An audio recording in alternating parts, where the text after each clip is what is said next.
Bismillahirrahmanirrahim. Assalamualaikum warahmatullahi wabarakatuh. Waalaikumsalam warahmatullahi wabarakatuh. Alhamdulillah wassalatu ala rasulillah wala haula wala quwata illa billah amma ba'du.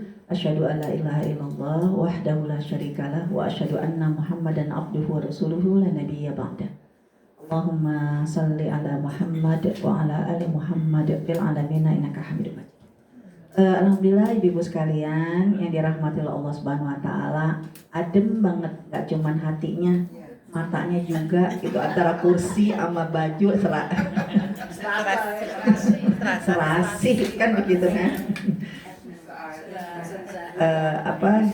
Hijau sage, Masya Allah ya kan. Jadi mengawali taklim kita nggak hanya nanti ayat-ayatnya bikin hati kita adem ya, didukung juga dengan penampilan kita juga, alhamdulillah juga udah dibuat yang adem-adem kan gitu. Pas banget juga di luar adem gitu kan. Jadi nanti apapun yang terjadi di rumah kita, maka nanti materi ini harus membuat kita terus adem kan gitu kan. Ya, karena dua hal yang akan kita pelajari dari Allah Subhanahu wa taala, yaitu tentang kualitas sholat kita harus berefek kepada kesabaran kita.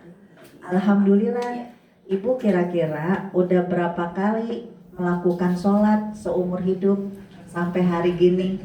Kagak kehitung. Artinya harusnya segitu juga sabarnya. Kagak kehitung kan gitu kan. Karena orang yang sabarnya masih kehitung, bisa jadi karena sholatnya hitung-hitungan. Tapi kalau kita yang alhamdulillah sholatnya nggak hitung-hitungan, karena kita nggak bisa ngitung, nah, sebenarnya itu juga yang harus berefek, sabar kita tanpa batas, nggak ada yang bisa menghitungnya kan gitu. Apalagi alhamdulillah sebentar lagi bulan Ramadan. Bulan Ramadan itu bulan ya sholat, karena ada sholat yang khas di bulan Ramadan dan tidak dilakukan di bulan lain, yaitu sholat tarawih. Dan juga bulan Ramadan bulan sabar kan gitu. Artinya alhamdulillah Ibu selama kita hidup udah berapa kali ketemu Ramadan? Selama kita lahir ya, kita lahir. Kan tergantung umur ya. Iya, tergantung umur. Iya, kalau yang 64 ya berarti 64 kali ketemu Ramadan. Anggaplah hitungannya pas kita udah men aja ya, berarti kan kalau 64 anggaplah umur 10 tahun, berarti udah 54 kali ketemu Ramadan.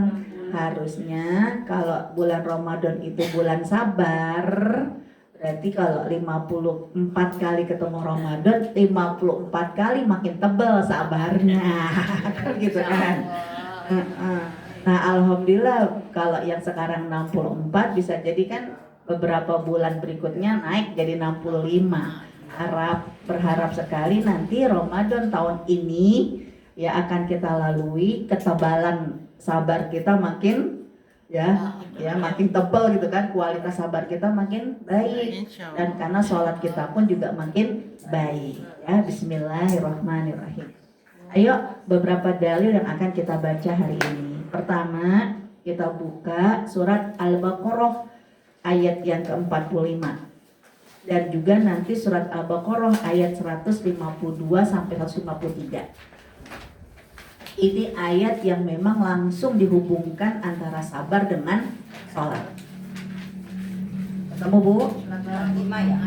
Surat 2 45 dan surat 2 152 dan 153. Ya, diawali di ayat 45. Allah Subhanahu wa taala berfirman. Nah, ayat ini adalah ayat yang Allah ceritakan kepada kita tentang umatnya nabi-nabi sebelumnya, termasuk Nabi Musa. Jadi Ibu, Nabi Musa menghadapi Bani Israel yang ngeyel kayak begitu, Nabi Musa yang menghadapi Bani Israel yang batuk kayak begitu tuh ya, untuk membuat Nabi Musa itu bisa siap menghadapi mereka, Allah menyuruh Nabi Musa punya dua kekuatan, yaitu sabar dan sholat. Ini surat Al-Baqarah ayat 45.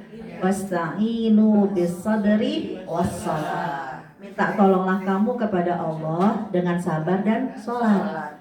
Tapi di ujung ayatnya Allah menyebutkan untuk Nabi Musa, untuk umatnya Nabi Musa, untuk mendapatkan kekuatan sabar dan sholat itu berat. Kenapa? Karena ujung ayatnya Allah menyebutkan apa, Bu? Wa innaha lakabiratun illa 'alal khashiin. Sesungguhnya sholat itu berat banget.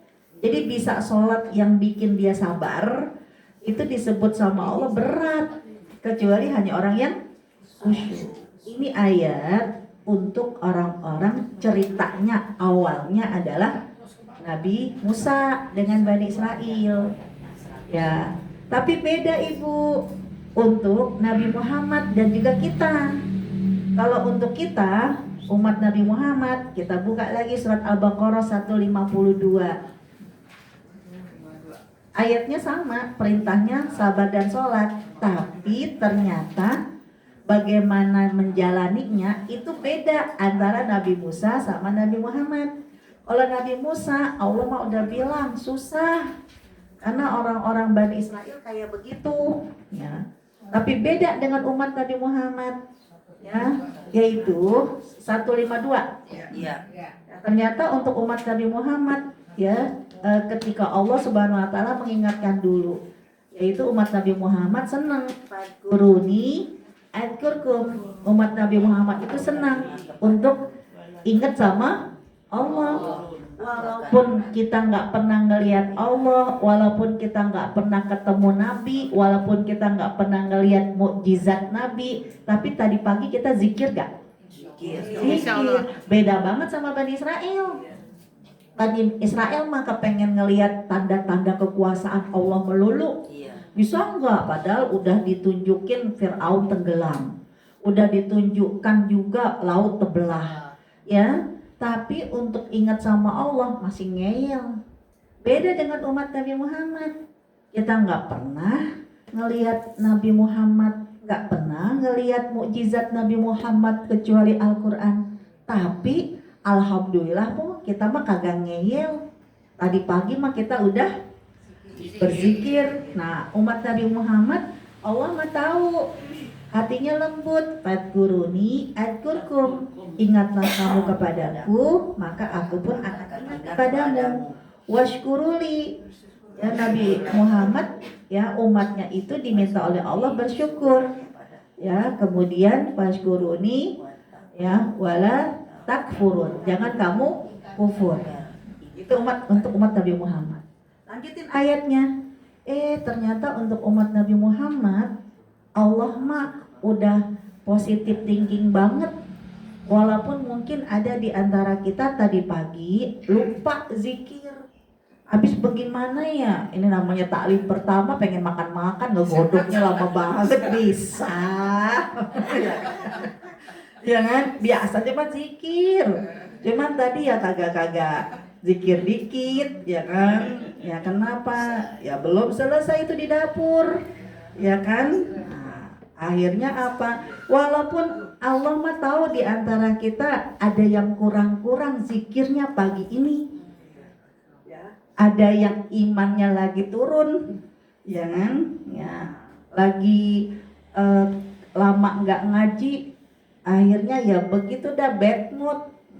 Allah mah tahu bisa jadi ada di antara kita kurang zikirnya, ada di antara kita yang lagi kurang-kurang imannya. Tapi ternyata untuk umat Nabi Muhammad mah tetap dipanggil sama Allah apa Bu? Masih Sobri. Orang yang beriman. habis kali ya perpakaian itu. Ini. Ternyata lihat nih, walaupun kondisinya pagi-pagi masih bad mood, pagi-pagi kurang zikir, pagi-pagi imannya lagi belum naik, tapi tetap dipanggil sama Allah. Ya ayyuhalladzina amanu, hai orang-orang yang beriman. Beda sama orang Bani Israel. Walaupun mereka diminta sholat sama sabar, tapi tetap susah. untuk Bani Israel, tapi untuk umat Nabi Muhammad ya langsung dipanggil sama Allah mah mereka pasti orang-orang yang beriman. Jadi kalau kita baca ayat ini, Allah mah baik banget sama kita. Allah langsung manggil kita dengan panggilan yang mulia, hai orang-orang yang beriman. Kemudian ya pasti namanya orang beriman punya banyak kendala, punya banyak masalah. Sama dengan Bani Israel, sama dengan Nabi Musa. Kita pun diminta sama Allah, minta tolongnya sama Allah. Caranya gimana? Ya ayyuhalladzina amanu ista'inu bisabri wassalah. Sama nggak Bu dengan ayat 45 tadi? Sama. Udah, umat Nabi Muhammad apapun masalahnya sama dengan umat Nabi Musa, apapun masalahnya kalau kepingin ditolong sama Allah caranya harus sama, yaitu dengan sabar dan sholat. Tapi ujung ayatnya untuk umat Nabi Muhammad ternyata Allah baik banget, gak bakalan dibikin susah umat Nabi Muhammad untuk sabar sama sholat. Ya, kenapa? Karena ujung ayatnya apa Bu? Innallaha ma'as-shabirin. Allah mah bersama dengan orang yang sabar. Coba ya kita bandingkan lagi dengan ayat 45 tadi. Kalau ayat 45 umatnya Nabi Musa diminta untuk minta tolongnya sama Allah dengan sabar dan sholat, nggak pakai dipanggil ya ayyuhalladzina amanu satu, ya kan? Langsung to the point, udah minta tolongnya sama Allah dengan cara sabar dan sholat. Nggak pakai diawali dengan panggilan orang beriman. Terus ujung ayatnya Allah mau udah tahu, ya Bani Israel mah pasti susah, ya kan? Orang udah ngelihat mukjizatnya aja masih ngeyel. Tapi ayat yang ke 153 ini untuk kita. Walaupun kita nggak pernah ngelihat laut terbelah, ya kan gitu. Ibu coba bisa ngelihatnya duren terbelah doang kan? Wah, mungkin perempuan mah kagak bisa, ya kan ngebelah duren kan? Ya kan susah. Ya kalau bawang mah kita jago, kalau laki-laki belum tentu kan gitu kan. Kita nggak pernah ngelihat laut terbelah, tapi ternyata Allah Subhanahu wa Ta'ala mah untuk kita umat Nabi Muhammad udah langsung diangkat derajatnya, dipanggil dengan panggilan yang terbaik, hai orang yang beriman. Terus Allah juga menyebutkan untuk umat Nabi Muhammad mah nggak bakalan susah untuk sabar sama sholat, ya. Tapi langsung Allah menyebutkan Allah akan bersama dengan orang yang sabar. Mau mungkin sholatnya kurang-kurang, khusyuk, mau sabarnya on off kan gitu kan. Tapi Allah mah tetap bagaimanapun ikhtiar kamu, ketika kamu punya masalah, minta tolongnya sama Allah dengan sabar dan sholat, pokoknya mah ada Allah yang akan selalu bersama dengan orang-orang yang sabar, bersama dengan kita. Ini aja kalau ibu lihat perbandingannya, itu kita udah ya dipantaskan oleh Allah untuk selalu bersyukur, karena kita dipantaskan oleh Allah yang paling terbaik, ya, yang paling mulia. Sekarang jangan sampai udah kurang apa sayangnya Allah sama kita, tapi kita masih ya ngeyel, nggak mempersiapkan diri untuk meningkatkan ibadah sholat kita. Nah sekarang mari kita lihat ya, kalau demikian Allah menyuruh kita untuk sabar dan sholat itu adalah sesuatu yang sangat penting, berarti kita akan evaluasi dan kita akan resolusi tingkatkan sholat dan sabarnya kita. Mari kita lihat ayat yang berikutnya. Surat Toha ayat 132. Nah sekarang nih udah mulai tips gimana Allah menyuruh kita untuk surat 20 132.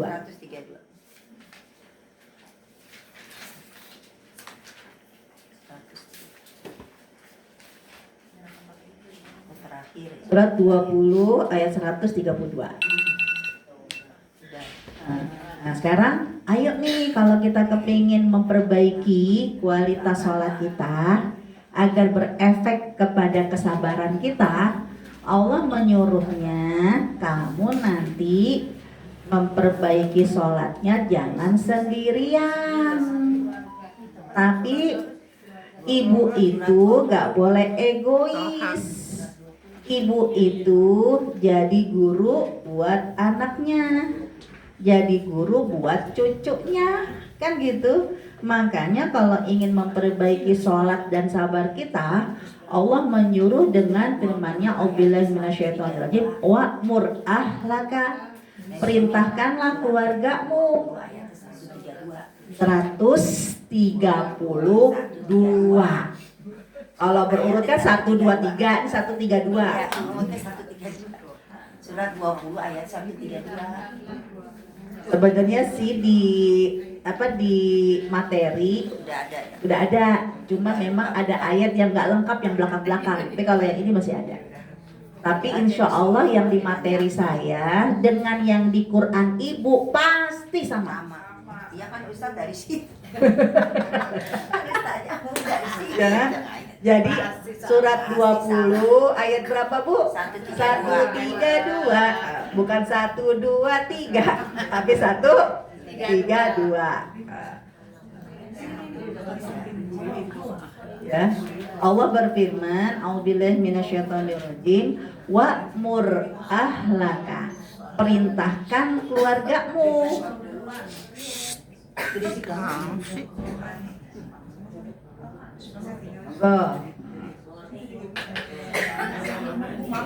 Bapak berahlaka bisolah, perintahkanlah keluargamu untuk apa Bu? Untuk sholat. Jangan cuman sholat doang, tapi ibu nyuruhnya kagak pakai sabar, ya kan? Ternyata dimintanya, diperintahkan untuk apa Bu? Sholat dan sabar. Ya namanya juga sholat sama sabar itu seperti dua sisi mata uang yang gak bisa dipisahkan. Masa ada pertanyaan, ada keluhan ibu-ibu, ya Allah Ustazah saya udah gak sabar nyuruh anak saya sholat susah banget sih. Ya berarti ya gimana anaknya bisa sholat, ibunya aja ternyata ketika nyuruh sholat kagak sabar. Ya kan? Jangan. Itu biasa tahun 2025. Sekarang tidak biasa di tahun 2026. Sabar. Ya udah, mau anaknya udah gede pun, mau anaknya udah punya anak pun, tetap di depan ibu, di mata ibu dia adalah anak. Sepanjang hayat di kandung badan tetap diingatkan untuk sholat. Gak ada lagi di antara kita yang mau begini, terserah mau sholat kek, enggak salah bunda mengandung, capek. Sabarnya nggak ada ya. Sabarnya nggak ada. Nggak ada sepanjang hayat di kandung badan. Bina masuk diri nggak ada. Ada aja Bang Birin. Ya kan? Jadi ya apapun yang terjadi, apakah itu suami, apakah itu anak, pokoknya mah selama hayat di kandung badan, selama kita sholat, selama itu juga sabar kita akan terus tebal. Mendampingi mereka untuk tetap sholat harus juga didampingi dengan kesabaran. Kadang gitu udah capek saya, capek tahu mama tuh bangunin kamu sholat melulu udah gede, udah pokoknya terserah mau sholat kayak mau enggak kayak. Ya, terus kalau kayak begitu ibunya udah nyerah, lalu siapa lagi yang bisa menyelamatkan anaknya? Siapa lagi yang peduli lagi sama anak? Kan gitu. Pendampingan seorang ibu itu penting banget. Tidak hanya bicara tentang gerakan sholatnya, juga kesabaran dalam menjaga gak cuman sholat, tapi kesabaran menjaga pakaian sholat. Pakaian sholat apa Bu? Berkerudung. Saya kemarin dapat cerita dari anak saya. Ya rezeki minallah. Anak saya dapat pertukaran pelajar di Eropa, tapi masalahnya Eropanya adalah mantan negara ateis, Slovakia. Itu dia pokoknya sering banget dapat rasis karena dia tetap pakai jilbabnya. Dapat rasis yang nggak cuma rasis fisik, tapi juga rasis secara apa ya, kayak dicari sengaja kesalahan lalu didenda. Didendanya yang nggak pakai jilbab sekian, yang pakai jilbab yang besar, gitu. Hanya gara-gara kartunya habis saldo, Bu. Kan kalau kita habis saldo paling diomong gitu kan, itu langsung didenda. Ya, nah, itu awal-awalnya sih dia cuma bilang begini, ya Allah Umi, gitu kan, berat banget ya untuk istiqomah gitu kan. Kamu tetap istiqomah sampai pas kemarin malam tahun baru. Dia cerita sama saya, ya Allah ternyata ini ya Mi, caranya Allah menyelamatkan saya. Kenapa? Karena ada dua temennya yang jadi 4 orang, 2 laki-laki 2 perempuan. Ya semuanya Muslim, sama-sama dari Turki semua. Nah yang perempuan yang dari Turki ya karena nggak kuat dengan rasis dia lepas jilbab. Karena dia berpikir nyawaku lebih penting daripada identitas ya artinya kalau dilihat dari sisi keselamatan ya kita bisa memaklumi kan gitu kan, nyawaku tuh lebih penting karena memang rasis Bu, di Slovakia itu rasis banget. Dengan akhirnya ya dia nggak pakai jilbab ya. Nah pas di malam tahun baru biasanya kan tuh satu asrama kan, satu kampus tuh mau dari negara manapun itu ya semuanya kayak model wajib ada acara bersama malam tahun baru. Dan Ibu tau lah kalau di Eropa malam tahun baru ngapain sih, minum-minum segala macam. Nah, dia sempet awal mulanya dia merasa ya Allah kok aku dibedain banget. Jadi temen Slovakia itu bawa permen ya, yang semuanya teman-temannya disuapin ya, sebagai tanda cinta. Dia dong enggak, anak saya enggak. Dia bilang dia sedih gitu kan, kenapa sih aku dibedain? Ternyata Bapak kata dia, kamu Muslim, ini nggak boleh untuk Muslim karena ini mengandung sesuatu yang tidak boleh untuk Muslim. Nah temennya kagak pakai jilbab, iya kan? Wah ketahuan gitu kan. Nah terus tradisinya lagi ditutup setelah 5, 4, 3, 1 ke klub. Jadi menghabiskan ya dengan di klub itu. Gak boleh enggak, ya kan? Ternyata ya anak saya bilang kamu Muslim, kamu jangan ke klub. Dan diminta salah satu dari mereka, ada orang Jepang yang laki-laki Jepang, dia capek, ya kan dia non Muslim, dia capek tapi udahlah aku yang nganterin dia aja deh, ya Risha aja deh ke asrama. Yang lain apa? No, nggak boleh, kamu harus ikut klub. Jadi ternyata apa? Ya pakaian jilbab itu pasti Allah akan memberikan pertolongan, kan gitu kan? Awalnya dia merasa jangan dibeda-bedain, gak diajak, ternyata teman-temannya justru itulah cara Allah melindungi dia. Karena kita minta tolongnya sama Allah dengan sabar dan sholat, pasti Allah itu akan menjaganya. Kita menjaga sholat kita menjaga sabar kita, pasti dong Allah akan melindungi kita, menjaga kita. Nah ini yang menjadi salah satu cara bahwa pakaian sholat itu, ya, berarti kan berbusana muslimah Bu. Pakaian sholat itu pasti Allah akan melindungi kita karena kita mau berpakaian sholat, menutup aurat, itu adalah cara kita menjaga sholat kita. Jadi nggak cuman rapatnya waktu sholat doang, setelah wassalam, ya lupa, kan gitu kan. Saya jadi teringat dengan beberapa tahun yang lalu, udah lama Bu sebelum Covid.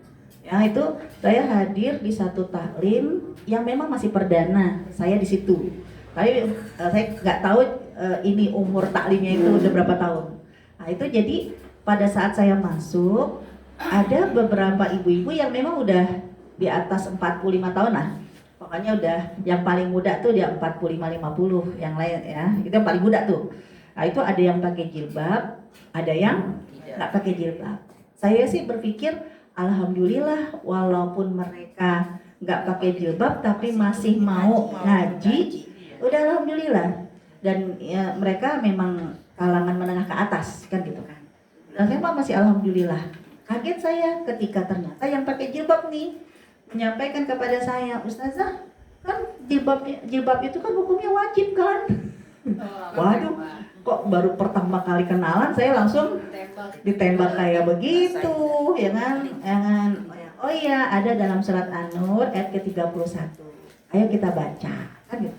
Nah yang nggak pakai jilbab, ingat kan Ustadz udah ngajarin kita, itu mah untuk yang masih muda. Kalau yang udah tua, nggak apa-apa nggak pakai jilbab. Ada ustazah ayatnya, nggak mungkin ustadz itu bohong, ada ayatnya. Oh betul, ada ayatnya. Surat An-Nur, surat yang sama, di ayat ke-60. Ayo kita buka. Karena kan bab kita sholat dan sabar, di antaranya nggak cuman menjaga sholat, tapi menjaga pakaian sholat. Surat An-Nur, ayat 60. 60. Suratnya surat 24. Kalau yang jilbab itu ayat jilbab umum ya, itu ayat yang ke-31. Nah, untuk yang gak pakai jilbab untuk orang tua itu surat An-Nur ayat yang ke-60. Saya bilang betul ada ayatnya. Ayo kita buka. Agar apa? Agar ketika membaca ayat ini jangan persepsi sendiri. Kan begitu kan? Dan jangan dipenggal. Cuman taunya pokoknya ada aja ayatnya. Ya, kalau dia belum pakai jilbab, kita masih lebih lapang dada. Tapi kalau memilih tidak pakai jilbab karena ayat yang memerintahkan, itu kan harus diluruskan. Kan gitu kan? Nah, udah. Ayo dibaca ayatnya, ketemu Bu? Ya, 60. Wal qawaidu minan nisa illati la yarjuna nikahan falaisa alaihinna junahun ayyadna thiyabahunna ghairu mutabarrijat bizina. Jadi apa kata Allah? Perempuan tua. Kayak apakah perempuan tua itu? Perempuan tua yang telah berhenti dari haid dan mengandung. Berarti siapa Bu? Nah, maksudnya kalau udah gak haid lagi. Saya juga gak haid. Kan menopause. Kita udah sudah Ibu, menopause itu sekarang bisa jadi umur berapa? 50. 45. Teman saya 45. tergantung ya. Udah kan menopause. Ada tergantung ya. Kenapa ya? 45 udah menopause. 45 ada teman saya kayak begitu. Oh, karena nggak Di nikah. sini Ya, udah dan belum. ya kayak saya 51, ini kayaknya udah jelang-jelang nih. Ya, nah itu udah jarang-jarang gitu. Nah, 45 karena nggak nikah kan? nikah punya anak 3 nggak tahu, mungkin awal mulanya haidnya kecepatan kali. Ya. Nah itu berarti kategorinya perempuan tua yang sudah menopause. Ya, dan mereka bilang kita kan udah menopause. Jadi udah 45, udah 50, itu menopause. Enggak setua ibu lah, masih di bawah 60. Kita udah menopause. Berarti kan ini kita juga gitu kan. Ya giliran kayak begini ngaku tua. Giliran jalan-jalan Muda. Masih meldik. Terus lanjutin ayatnya. Jangan sampai situ aja. Ya, tidak hanya menopause dan tidak lagi berhasrat menikah. Ya, artinya yang udah janda emang udah nggak kepengen nikah. Ya, artinya apa? Kita mah udah nggak nikah, buktinya apa? Ya ibu coba yang masih punya suami nih dan punya cucu, ternyata jalan-jalan yang dipegang si kakek apa si cucu? Cucu. Nah, itu Harusnya tanda. kakeknya ya. Iya tanda. Tuh kita tuh udah nggak minat, udah nggak hasrat. Boro-boro nikah, megang juga kagak hasrat. Ya, katanya begitu. Yang kedua, ya anggap itu kan kita udahlah menopause, nggak punya hasrat. Ya, terus memang falaisa alaihinna junah, memang nggak dosa untuk meninggalkan pakaian luar. Artinya apa pakaian luar? Itu kerudungnya. Bukan kakak pakai baju. Ya, cuman pakai BH sama celana dalam doang, bukan tuh. Ya kan? Artinya ini nggak pakai kerudung. Kan dibilang sama Allah nggak dosa. Iya betul, tapi koma. Kan kriterianya tadi yang pertama apa Bu? Menopause. Yang kedua nggak punya hasrat. Kan gitu boleh kan? Lihat, lanjutkan berikutnya. Memang boleh mereka meninggalkan pakaiannya. Tapi yang ketiga, ghairu mutabarrijatin bizina. Udah kagak dandan lagi. Dia Nah, ibu males. kalau masih mikirin bedak. Iya. masih genit itu. Masih mikirin kesalahan. Apalagi maaf, emang nggak pakai kerudung tapi pakai bandana. Iya. Yang warnanya harus sama baju. Betul. Berarti kan masih Masih di matchingin, masih nyari bedak, masih kagak mau kelihatan kerutannya, ya nggak cukup bedak, masih kepengen pakai tabir surya, alas bedak, pakai gincu, lah ini kan kalau orang sekarang kan bilangnya lip tint lah, lipstick. Dulu kan kalau orang tua namanya apa? Gincu. Nah kalau masih pakai gincu berarti nggak termasuk di ayat ini. Ya kan?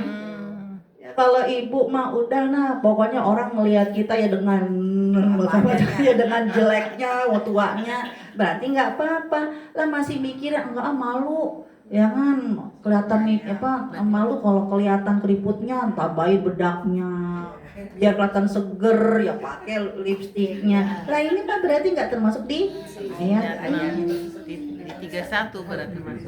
Iya. Terus kalaupun enggak, saya mah udah nggak kepengen dandan, dia udah nggak pernah skincare lagi. Ya misal, udah malas ya keluar juga, udahlah, cuman apa adanya. Arisan RT juga kita mah udah kagak pakai mikirin dandan-dandan, udahlah, ya pakai yang ada aja, ngisi juga begitu doang, kagak pakai jepitan, misal, ya kan, pakai daster doang, misal, emang udah nggak kepengen, ya dilihat cakep, ya kan, ibaratnya anggaplah, udah udah bau tanah, misal udah nggak kepengen dandan, udah nggak kepengen dilihat cantik, pokoknya mah orang ngelihatnya udah ya Allah udah bau tanah banget dah, gitu kan, misal. Tapi lihat ayatnya, kan ada kayak begitu, ya kan? Akhirnya apa? Lihat nih ayat, walaupun ya sudah kondisi kayak begitu, udah nggak niat lagi untuk menampakkan perhiasannya. Tapi apa kata Allah? Tapi wa ayyasta'fifna, tapi kamu menjaga kehormatan, kamu menjaga martabat. Kayak apa? Menjaga martabat ya minimal ibu, kalau orang yang mulia, bermartabat tinggi, kita ngelihat, anggaplah perempuan yang dianggap bermartabat tinggi, bermoral, dan yang paling dieluk-elukan, yang paling dianggap teladan, bisa jadi kalau ikon di perempuan apa Bu? Anggaplah ratu lah, ya kan? Ya ratu kan begitu Bu. Ya kan, kalau ratu kan makannya, pakaiannya, itu kan semuanya bermartabat tinggi. Ya duduknya aja kagak boleh ngengkang-ngengkang begini kan Bu. Kagak boleh begitu kan, harus duduk, ya kan. Nah, orang kalau melihat perilaku ratu yang mengagumkan kayak begitu tuh, biasanya ucapan kita melihat sesuatu yang kagum-kagum, yang bagus-bagus, ucapan kita apa Bu? Subhanallah, Masya Allah, kan gitu. Jadi kalau orang lain melihat kita dengan mengucapkan Subhanallah, Masya Allah, berarti mereka melihat kita punya martabat, kan gitu kan? Tapi kalau ternyata misal ibu ngelihat ratu, ya Allah, ini kan namanya ratu Bu, ketika habis makan untuk melap yang gimana Bu ngelapnya Bu? Kan Insya Allah, ibu ngelihat ratu, ya Allah gini. Ibu ngucapin apa Bu? Astagfirullah. Berarti apa? Emang dosa dia ngelap begini? Enggak. Tapi kenapa orang astagfirullah? Jatuh martabatnya. Nah jangan sampai ya, dulu mah waktu masih muda, orang-orang mah bilangnya Masya Allah, manggil kita mah ustazah, manggil kita mah bu hajah, kan gitu kan. Ibu kan sering banget kalau ngasih uang ke orang-orang yang di Pak Ogah itu, biasanya mereka manggil kita apa? Bu hajah, kan gitu kan. Itu kan dimuliakan sama Allah. Jangan sampai suatu saat kita udah nggak mau dandan lagi, udahlah pergi ke warung, ya di warung, ya kan, segala macem, ya orang-orang kan bisa jadi kaget, hah itu Bu Hajah, astagfirullah, kok sekarang beda, mantan ustazah, mantan Bu Hajah, kan gitu kan. Nah itu jangan sampai orang-orang melihat kita dulu orang yang solih, Ternyata begitu udah tua, udah bau tanah, mantan pada dulu mah ya Allah dandanannya Luar rapi, biasa. Masya Allah soleh banget, udah pokoknya udah kayak ustazah dah, ya kan? Nah sekarang bajunya gitu kan, apalagi ya kan ibu udah nggak lagi masih suka dandan, nggak lagi pakai kerudung, tapi kan nggak apa-apa pakai bandana.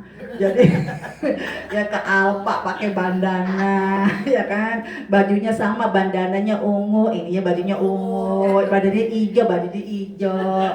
Kira-kira orang ngelihat kita yang dulunya pakai jilbab, lalu akhirnya pakai bandana, arisan RT, kira-kira mereka subhanallah atau astagfirullah. Astagfirullah. Nah, itu dia maksudnya.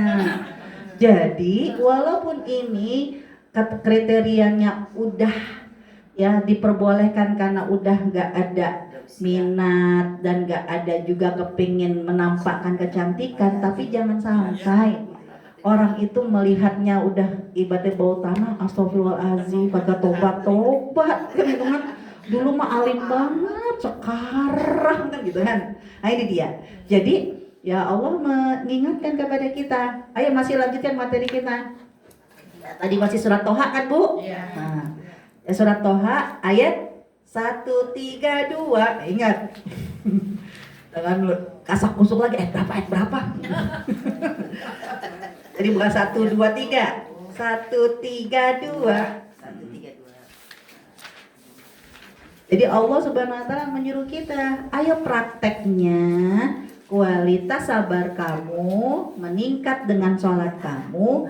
Jangan cuman kamu sendiri yang sholat, tapi juga kamu suruh keluarga kamu untuk sholat dan sabar. Jadi kapanpun memerintahkan anak untuk sholat, memerintahkan orang lain, suami kita, cucu, mantu untuk sholat, kita harus punya modal sabar. Sekali lagi nggak ada lagi di antara kita yang udah bilang terserah mau sholat ke mau enggak ke, dah pokoknya mama udah ngasih tahu, udah selesai tugasnya mama, udah selesai tugas bunda, nggak salah bunda mengandung. Kata malaikat nih bagaimana dia jadi mantan sabar, padahal orang yang minta tolong sama Allah dengan sabar dan sholat, ketika anaknya tidak mampu atau belum melakukan sholat, dia pun juga harus menyuruh anak itu sholat dan juga menguatkan kesabarannya. Wastabir anha la nas'aluka rizqa nahnu narzukuk, ya sampai ya dan kami tidak meminta rezeki kepadamu, dan kamilah yang berikan rezeki kepadamu. Dan akibat yang baik itu di akhirat hanya Allah berikan untuk orang-orang yang beriman. Jadi tunjukkan kesabaran kita makin panjang ketika kita menyuruh anak-anak kita, keluarga kita untuk sholat. Kemudian surat Ali Imran ayat 146-147. Kan Allah nyuruh kita sabar. Kalau sholat kita udah tahu, dimulai dari takbir. Surat 3 ayat 146 dan 147. Dua. Kita kan disuruh sholat sama sabar. Kalau sholat kita udah tahu, pasti namanya sholat itu diawali dengan takbir, diakhiri dengan salam. Pakaiannya juga pakaian sholat, tutup aurat. Nah sekarang kan Allah nyuruh kita juga sabar. Kayak apa sabar Ibu? Kayak apa orang yang sabarnya panjang? Sabar banget, buat sabarnya panjang gitu. Sampai ke bawah. Ya Allah, kurang apa mama sabar? Ya Allah. Apa begitu orang yang sabarnya panjang? Emang gak sabar ya. Ternyata sabar itu ada 4 cirinya. Di ayat 146 ada 3, ayat 147 1. Berarti total ada berapa ciri orang yang sabar? 4. Ayo kayak apa itu?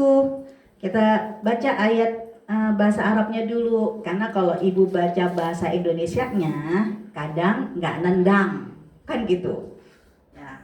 Ayo kita baca bahasa gini deh, sebelum baca bahasa Arab baca bahasa Indonesia dulu. Ya, testimoni. Kan kalau dalam terjemahan bahasa Indonesia di ayat 146 surat Ali Imran, Allah menyebutkan dan betapa banyak nabi yang berperang didampingi sejumlah besar dari pengikutnya yang bertakwa. Mereka tidak menjadi lemah karena bencana yang menimpanya di jalan Allah, tidak patah semangat dan tidak pula menyerah kepada musuh. Dan Allah mencintai orang-orang yang sabar. Itu berarti ya, Allah mencintai orang-orang yang sabar yang berjuangnya kayak begini nih. Itu ayat 146. Itu ada 3 Bu ciri-cirinya. Mari sekarang kita lihat pakai bahasa Arabnya dulu deh, ya kan? Karena buah dari bertakwa itu sabar. Kayak apa sih sabar itu? Tidak patah semangat. Ya, wa ka'ayyin min nabiyyin qatala ma'ahu ribyuna katsirun. Karena nggak ada disebut takwa di dalam ayat ini. Ya, karena kalau terjemahannya kan ya dari pengikutnya yang bertakwa. Ayat Al-Qur'annya nggak ada ayat takwanya, Bu. Wa ka'ayyim min nabiyyin qatala ma'ahu ribbiyuna katsirun wa mawahanu lima asabahum fi sabilillah. Wa mawahanu lima asabahum fi sabilillah wa madha'ufu wa mastakanu wallahu yuhibbus sabir. Ada enggak takwanya? Enggak ada. Jadi sabar itu ciri orang sabar bukan bertakwa. Justru orang yang bertakwa buahnya sabar. Berarti kayak apa orang yang sabar? Jangan balik lagi takwa. Ya gitu kan? Nah, ciri orang yang sabar di dalam ayat ini, pertama kita lihat bahasa Arabnya, yaitu wamawahanu. Wahan. Jadi nggak punya penyakit wahan. Pernah dengar nggak Bu penyakit wahan? Jadi orang-orang katanya Rasul nanti umat Nabi Muhammad akhir zaman itu banyak, tapi mereka seperti buih di lautan, nggak ada kekuatannya, nggak ada ya powernya, nggak ditakuti sama musuh. Kenapa? Karena kata Rasulullah mereka punya penyakit wahan. Apa itu wahan? Ya, hubud dunia wa karihal maut, cinta habis sama dunia. Orang yang cinta habis sama dunia, sedikit aja kehilangan dunia, stres, ya kan? Jadi ciri orang yang sabar, satu, gak punya penyakit wahan. Artinya apa? Gak cinta-cinta habis sama dunia. Jadi dunia mah cuman amanah. Sok atuh kalau dikasih sama Allah, alhamdulillah, dijaga baik-baik. Sok atuh kalau ternyata rezekinya lewat, gak stres. Ya Allah, padahal kita yang doa biar tahun baru dapat mobil baru. Kenapa no tetangga? Ya Allah, lah tetangga yang dapat mobil, dia yang asam lambungnya naik. Stres. Kan gitu kan? Jadi yang namanya orang sabar, dia tidak punya penyakit wahan, nggak cinta-cinta habis sama dunia. Saya mengibaratkan orang yang tidak punya penyakit wahan itu kayak orang yang mentalnya seperti tukang parkir. Iya. Ibu tukang parkir jagain lahan kosong kan, datang tuh satu-satu mobil parkir yang mobil baru-baru. Jakarta kan banyak mobil baru-baru. Dia belagu nggak Bu? Kenapa kagak belagu? Itu bukan punyanya. Ternyata satu persatu itu mobil pergi, dia stres gak Bu? Kenapa gak stres? Bukan punyanya, tapi dia selalu menyiapkan lahan yang kosong. Hal yang sama dengan kita, lapangkan dulu hati kita. Pasti nanti bisa jadi rezekinya Allah itu Allah akan berikan kepada kita.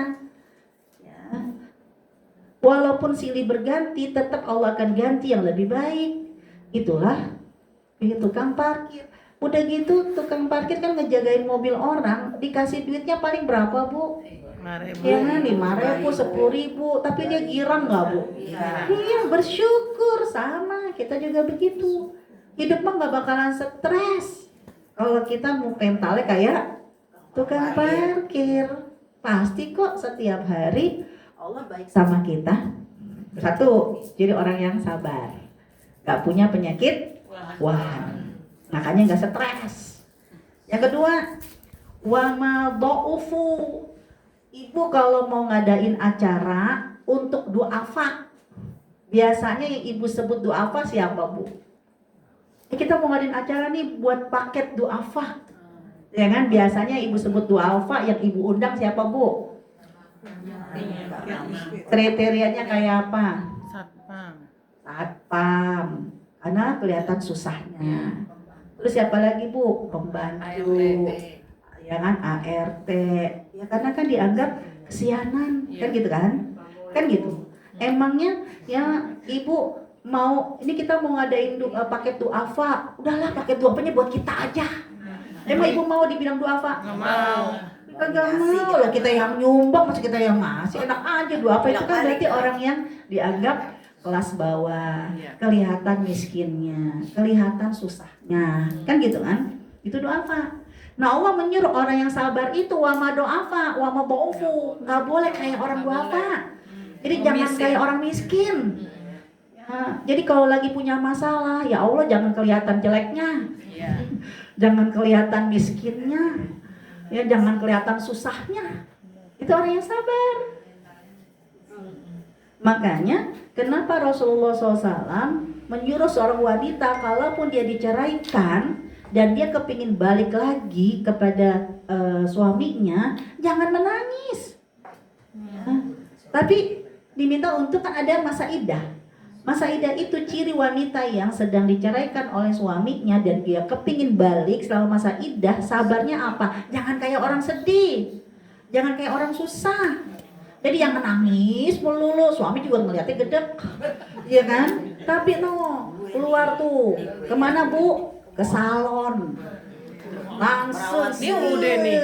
perawatan. Rawat selu. Iya, dari ujung kepala ke ujung kaki. Begitu pulang, bisa jadi suami kaget. Tuh, ya kan? Ternyata jatuh cinta yang kedua, kan gitu kan? Itulah orang yang sabar. Kalau orang yang sabar, kalau punya masalah jangan kelihatan banget kayak orang susah. Susah. Nih gue nih gitu ya Bu. Gue nih gitu. Ya biar apa, dia jatuh cinta lagi. Ya kan kalau nangis, mukanya jelek, pakaiannya udah gitu mungkin ya udah beruban, ya orang bilang ya Allah udah kayak nenek-nenek lo kan gitu kan. Rasulullah memang keutamaan uban itu akan jadi cahaya, tapi Rasulullah kan menyunahkan uban itu nggak dibiarkan putih Bu. Uban itu diapain?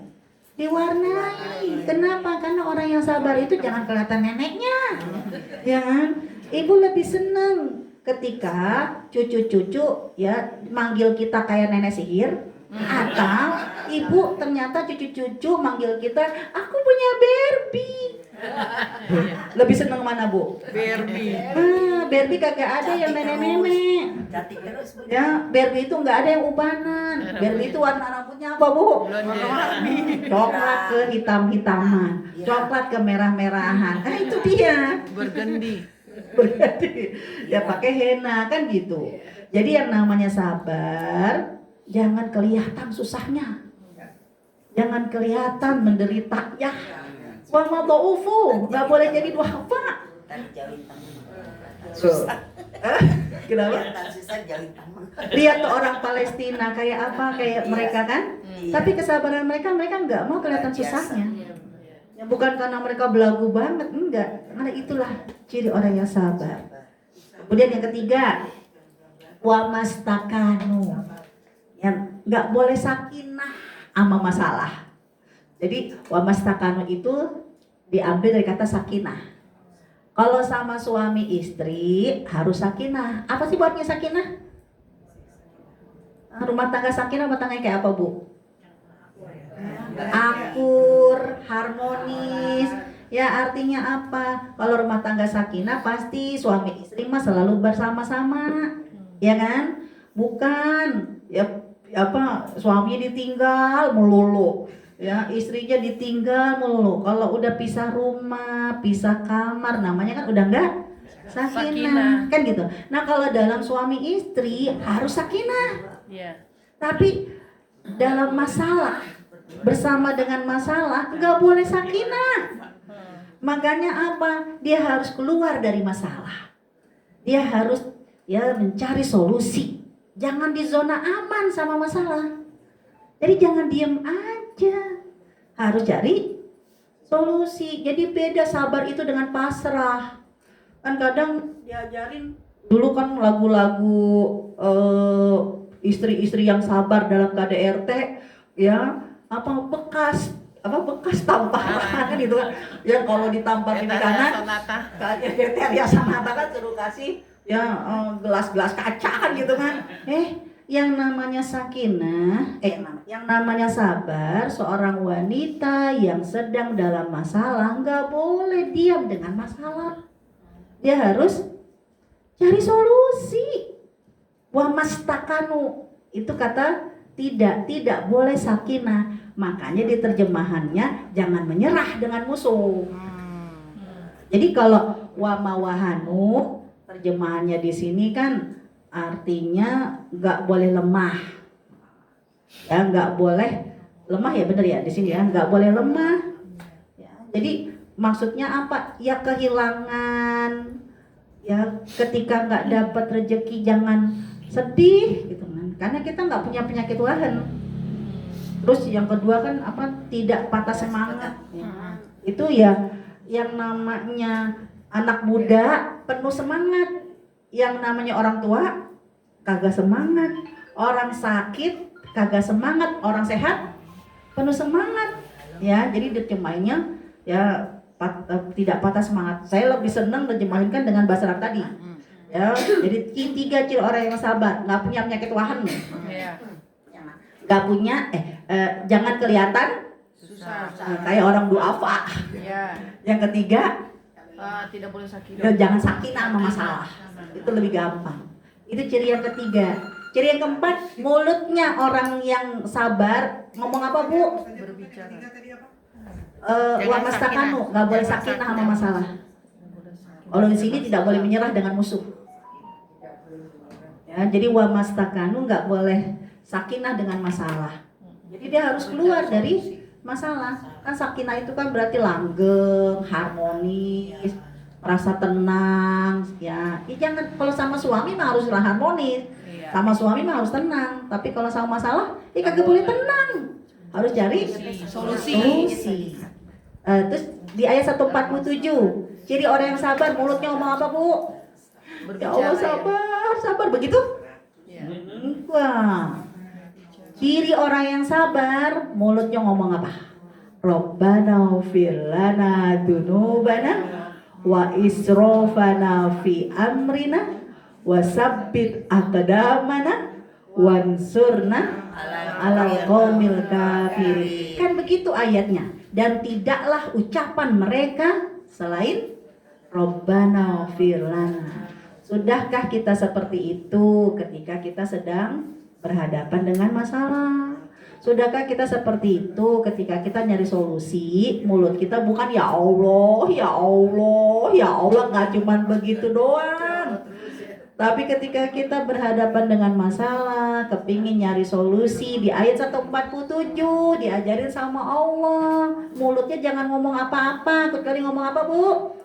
Rabbana ighfir lana dzunubana wa israfana fi amrina wa sabbit aqdamana wansurna 'alal qaumil kafirin. Panjang nggak? Panjang. Yang penting ingetin. Ya, nanti sampai rumah suruh mantunya tolong di print. Karena kalau ditulis aku kan nggak pandai, di printnya yang fontnya gede. Karena apa? Panjang, jangan disingkat. Nanti sabarnya nyingkat. Kan kita kan kudu sabar yang panjang. Coba sekali lagi doanya gimana? Rabbana ighfir lana dzunubana wa israfana fi amrina wa tsabbit aqdamana wansurna 'alal qaumil kafirin. Tapi udah hafal? Yang paling enak lagi Bu, kalau nggak bisa di itu, Ibu rekam pakai mulut Ibu sendiri. Karena kalau kita rekam pakai mulut kita sendiri, kadang kita lebih cepet ngapalnya dibanding pakai mulut orang. Nah, itu tips yang ada dalam surat Toha ayat 132 dan surat Ali Imran 146 dan 147. Kemudian yang berikutnya, ya, surat Al-Mu'minun. Ayat berapa? Nah, Al-Mu'minun itu di ayat yang ke-9, 10, 11. 123. 9, 10 ya. 9, 10, 11. Tapi izin kita bacanya tambahin ayat pertamanya. Suratnya 23 ayatnya 9. Kita biar nyambung, kita bacanya tambahin ayat pertamanya. Iya, dari sana. Karena ayat pertamanya Allah menyebutkan qad aflahal mu'minun. Beruntung bagi mereka orang-orang yang beriman. Kayak apa sih keberuntungan yang Allah berikan kepada orang beriman? Nah, ayat yang ke-10 dan ke-11-nya, Bu. Nah, bacanya saya loncat dulu ya. Biar Ibu gampang memahami ayat ini. Jadi, ayat pertama, qad aflahal mu'minun. Beruntunglah bagi orang-orang yang beriman. Kenapa orang beriman disebut orang yang beruntung? Emangnya dapat apa orang yang beriman? Nah, baca ayat yang ke-9, ayat ke-10 dan ke-11-nya. Karena orang beriman dapat apa, Bu? Mewarisi, mereka itu Alladzina hum ulaika humul warisun. Mereka mendapatkan warisan. Berarti kalau dapat warisan dianggap keluarga, ya kan? Warisannya apa? Dikasih sama Allah. Ayat ke-11-nya. Surga Firdaus. Alladzina yarisunal firdausa hum fiha khalidun. Mereka dapat surga Firdaus. Nah, ternyata untuk mendapatkan surga Firdaus itu, ya, syaratnya sholat. Kayak apa sholatnya? Lupa saya, tambahin ayat kedua, Bu. Kayak apa orang yang sholatnya bisa dapat surga Firdaus? Ayat yang kedua, mereka yang sholatnya alladzina hum fi sholatihim khoshi'un. Jadi ketika satu sholat, itu kan sholat. Mereka yang ketika sholat, mereka khusyuk. Ya, kita udah pernah belajar dulu tentang khusyuk, ya kan? Makanya saya langsung materi hari ini langsung 9. Nah, yang ke-9 berarti diawali syaratnya adalah sholat, diakhiri juga syaratnya sholat. Ayat ke-9 yaitu walladzina hum ala sholawatihim yuhafidun. Mereka terhadap sholatnya banyak. Kalau ayat yang kedua cuma satu sholat, jadi saat sholat ya khusyuk. Tapi ayat yang ke-9 dengan sholatnya dia harus dijaga. Disinilah yang saya maksud, berarti apa? Sabar dalam menjaga sholat paling tidak 5 waktu. Nah, karena waktu-waktu sholat dijaga, ada subuh, ada zuhur, ada asar, maghrib, isya. Ya, jangan sampai kita nggak sabar dalam mendampingi anak-anak kita sholat. Ya, waktunya nggak dijaga. Ya, yang akhirnya subuh kesiangan, zuhur kelewatan, asar Kemacetan. ya kan, ketiga kemacetan, maghrib masih di Ya, jalan, di jalan, Isya ketiduran. Ya Allah. Jadi yang namanya ayat ke-9 ini berarti latihan untuk sabar waktu sholat ya dijaga. Ya, jadi nggak hanya menjaga cuman saat sholatnya, tapi dari waktu-waktu sholat itu perlu kesabaran untuk dijaga. Kan kadang begini, ya Allah baru banget ya belonjor, udah azan aja. Ya Allah kan gitu kan, capek lagi sholat melulu kan gitu kan, lelah hayati. Nauzubillah min dari ya, jadi dari sinilah ya Allah Subhanahu wa taala menyuruh kita. Ayat-ayat tadi adalah ayat yang memang Allah selalu mengkaitkan antara kualitas sholat dengan kualitas kesabaran kita. Karena sholatnya banyak, maka harusnya berefek sabarnya pun banyak. Jangan sampai mantan sabar. Ya, kira-kira inilah yang bisa saya sampaikan. Wallahu a'lam bishawab. Assalamualaikum warahmatullahi wabarakatuh. Waalaikumsalam warahmatullahi wabarakatuh. Ngelihat metodenya dari Rasul, berarti semuanya pasti keberhasilan itu kalau kita merujuk seperti apa yang dilakukan sama Rasul. Nah, Rasulullah itu untuk metode efektif dalam mengajarkan kepada anak itu dibagi dua. Anak prabalik dan anak yang sudah balik.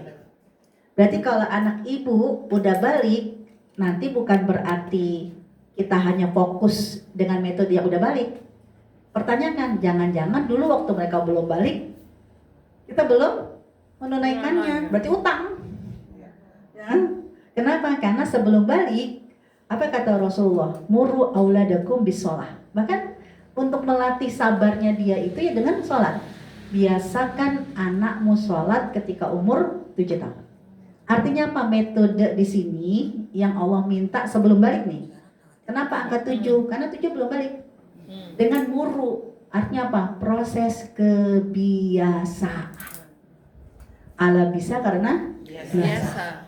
Dan gak mungkin dia bisa membiasakan diri kecuali yang kedua, dia perlu teladan.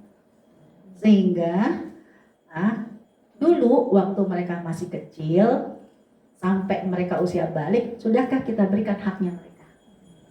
Kita selalu biasakan dan kita selalu berikan keteladanan. Kalau itu belum, berarti PR. Walaupun mereka udah balik, gak boleh berhenti. Dan bahkan bisa jadi kita harus turunkan ego dan minta maaf kepada anak kita. Maafkan ibu, maafkan bunda. Dulu ya gak optimal memberikan keteladanan kepada kamu. Ayo ya sekarang izinkan ibu, mama, bunda ya untuk memperbaikinya. Ya karena metode yang diajarkan sama Rasulullah itu sebelum dia dewasa, dari usia kecil Allah bisa karena biasa. Saya kemarin teman saya nanya, kok bisa sih anakmu yang perempuan nggak pakai celana panjang maksudnya, jangan bukan nggak pakai celana dalam ibu. Jadi kan anak-anak itu kan senangnya pakai kulot, pakai celana panjang. Anak saya yang dua-duanya yang walaupun dia udah semester ini mau lulus, ini mau masuk semester 8, itu dengan identitasnya dia memang nggak pakai jubah, tapi dia selalu pakai rok. Ya, dia cuma bilang, Umi pakai rok itu kelihatan elegan, kan gitu kan? Ya, walaupun dengan berbagai macam orang bilang, oh kayak emak-emak loh, kayak bu guru loh, sedangkan yang anak saya SMP juga. Ya karena memang dari kecil saya membiasakan, ya tidak pakai celana di luar, tapi selalu pakai kulot, selalu pakai daleman, pakai celana gitu kan, selalu tuh. Ya jadi ada juga orang pakai rok nggak pakai legging, wah saya nggak bisa, itu bahaya itu, ya kan? Jadi Allah bisa karena biasa. Dari kecil saya biasakan mereka pakai rok dan pakai celana. Mau rapi cuma di rumah doang, begitu di mobil udah dibuka bu, ya kan? Biarin. Allah bisa karena biasa. Walaupun misalnya mereka ke Dufan itu kan bahaya pakai rok, tapi mereka dari rumah pakai rok. Nanti begitu mau anjungan baru mereka Celana. buka, kan gitu kan. Nah, itu karena ala bisa, saya bilang ya gimana ya, karena emang dari kecil saya menanamkan ala bisa karena biasa, termasuk yang laki-laki. Ya, saya biasakan keluar rumah nggak boleh pakai celana pendek, walaupun cuma buang sampah, ya kan? Karena aurat, ya kan? Paling nggak kan harus di bawah lutut. Ya kenapa? Karena itu semua dari kebiasaan. Kalau ditanya mereka mah agak enak, kita udah kebiasaan kan ibu gitu kan? Ibu udah kebiasaan. Nah, ini yang ala bisa karena biasa, keteladanan. Ya, sholat juga demikian, semua ala kebiasaan dan keteladanan. Nah, kemudian yang kedua, metode yang paling efektif kata Rasul untuk yang sudah balik. Ternyata apa hadis Rasulullah? Wadribuhum, pukullah dia. Ketika mereka di umur 10 tahun. Tapi pukul di sini jangan langsung dibahasakan dengan kekerasan. Ya, ibu, ya coba lihat hakim. Hakim memutuskan perkara, mukul nggak? Ya, mukul lah. Iya, artinya apa? Memukul di sini untuk mereka yang sudah dewasa adalah sebuah keputusan. Tapi jangan membuat keputusan kecuali kita sudah berdasarkan dari kesepakatan. Jadi ada kesepakatan dulu. Ya, ada reward, ya, ada apa? Ada ancaman, ada pujian. Itu ketika memang ya harus disepakati dulu. Ya, ibu nggak pernah ngasih kesepakatan. Tahu-taunya apa? Mama udah bilang juga sholat masih pegang handphone. Ibu ambil handphone. Kira-kira anak itu langsung sadar atau marah? Marah. Apalagi ibu bilang, milih mama atau beli handphone? Pilih apa? Handphone. Handphone itu dipegang, tweet menyenangkan. Nah, ibu dicolek-colek. Iya kan? Kenapa dia marah? Karena tidak ada kesepakatan. Kecuali pada kesepakatan. Ya, kalau kamu sampai melalaikan sholat kamu, maka SP1, SP2, SP3, nah gitu. Jadi pukul di sini bukan berarti ya Rasul yang ngajarin kamu tuh udah nggak sholat tadi buat. Saya punya teman, mereka banyak mendirikan pesantren-pesantren. 2026 ini banyak pesantren-pesantren yang kehilangan siswa. Ya, ada yang 2 kelas, ada yang 3 kelas. Itu kalau siswa. Saya bilang, apakah karena Gen Z di Indonesia udah berkurang? Tidak. Karena Gen Z di Indonesia nggak mau lagi diatur di pesantren. Karena pesantren nggak boleh pegang handphone. Di pesantren tinggalnya bareng-bareng. Ya kan? Nggak mau, ya nggak boleh bawa ini, nggak boleh bawa itu. Yang namanya anak-anak kan kepingin nanti ada bantalnya, ada ininya, kan ada aksesorisnya. Tapi saya bilang sama teman saya, kalau gitu bikin aja inovasi, karena kalau satu orang satu kamar nggak kuat lah, nanti siapa yang mau bayar. Ya udah bikin aja kayak di Bandung. Saya bilang ada namanya istilahnya hotel kapsul, ya kan? Ya kan, hotel kapsul kan gitu kan. Itu kan bisa jadi tren baru gitu. Artinya ya ketika memang anak-anak itu bahkan pendidikan yang diatur ketat pun mereka udah gak mau. Jadi kayak dinormalisasi mereka melawan orang tua, bahkan sampai membunuh orang tua. Ini kan kalau ditampilkan terus, akhirnya kan anak jadi normalisasi, gak apa-apa tuh orang tua kayak begitu, apaan kan gitu kan. Nah ini jadi pukulan di sini. Anak itu harus dibuat kesepakatan dulu. Maunya gimana, maunya begitu. Baru akhirnya ada kesepakatan. Jadi itu sih metode yang paling efektif ya, karena kesepakatan nggak mungkin bisa berhasil kecuali dari awal keteladanan dulu. Allah a'lam bishawab. Diri dan perbaiki, itulah ikhlas. Maksudnya ikhlas. Carilah buruk sendiri. Buruk. Buruk sendiri dan perbaiki, itulah ikhlas. Mungkin ini kan seperti quotes ya kan? Karena memang seseorang itu dia akan bisa lapang, bisa ridho ketika memang dia mampu tidak menyalahkan orang lain. Dia mampu untuk menganggap bisa jadi semua itu karena sebuah kesalahan kita. Kan gitu. Coba kalau kita menghadapi sesuatu yang tidak kita sukai, tapi kita merasa orang lain yang menyebabkan semua itu. Itu bisa jadi trauma itu. Apaan? Coba kalau nggak gitu kan? Tapi dari quotes itu berarti carilah keburukan diri sendiri. Oh bisa jadi mungkin karena saya melakukan ini, ya kan? Introspeksi diri, maka nanti kita akan ikhlas. Ikhlas ini kan artinya ridho, lapang. Ya udahlah, mungkin memang belum waktunya, mungkin memang kesalahan saya, kan gitu. Itu yang mungkin quotes dari itu. Introspeksi diri ya. Ikhlas ya Bu.